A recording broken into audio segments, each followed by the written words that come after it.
മാധു, നീ എന്തിരുവണ്ണ ഇവിടെ ഇല്ലായിരുന്ന? ഞാൻ നിന്നെ കിടന്ന് കൊറേ പ്രാവശ്യം വിളിച്ചല്ല, ഇവിടെ കാണാനില്ലായിരുന്നു. ഞാൻ സിന്ധു ടീച്ചറിന്റെ വീട് വരെ പോയിരുന്നു. സിന്ധു ടീച്ചറിന്റെ മോള് പെറ്റ്. നല്ല തങ്കക്കുളം പോലത്തെ ഒരു ബാവ. പെറ്റാ? പെൺകൊച്ച്. പെണ്ണാ? അപ്പോ അവിടെ ഭയങ്കര ആഘോഷം, പെണ്ണ് കിട്ടിയെന്ന് പറഞ്ഞോണ്ട്. ടീച്ചറിന്റെ മോക്ക് പെണ്ണിന് ഭയങ്കര ഇഷ്ടമാണ്. എനിക്കും പെൺകൊച്ചിങ്ങളെ തന്നെ ഭയങ്കര ഇഷ്ടം.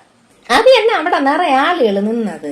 അവിടെ പെയ്യപ്പോണ്ടല്ല, ടീച്ചറിന്റെ നാത്തൂന് അവിടെ നിക്കുന്നു, സഹോദരന്റെ ഭാര്യയെ.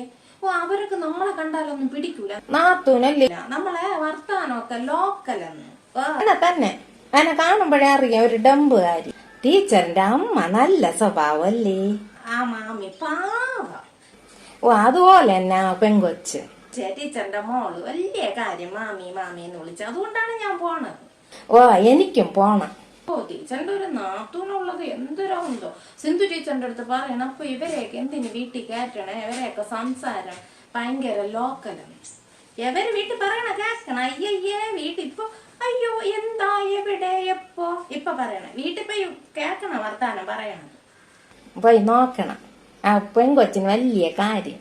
എന്നാ പിന്നെ നിങ്ങളും പോയി. എനിക്ക് രാവിലെ പെയ്യല് ജോലിയൊന്നും ആയില്ല. ഇനിയിപ്പോ ഇവരെ കൊല്ലം വച്ചു കൊടുത്തില്ലെങ്കിൽ ഇവരിവിടെ കിടന്ന് ചാടിന്റെ മേശേട്ടന്റെ അമ്മേ. എന്നാ പിന്നെ നീ പോ, ഞാനൊത്തി അങ്ങോട്ട് പോയി നോക്കിട്ട്. ശരി അച്ചി. ഈ പെണ്ണ് പറയും പോലെ നല്ല ഡൈത്തള് നല്ല പിള്ളേര്. ഞാനൊത്തി വാവയെ കണ്ടിട്ട് വരട്ടെ. ശരി അപ്പൊ.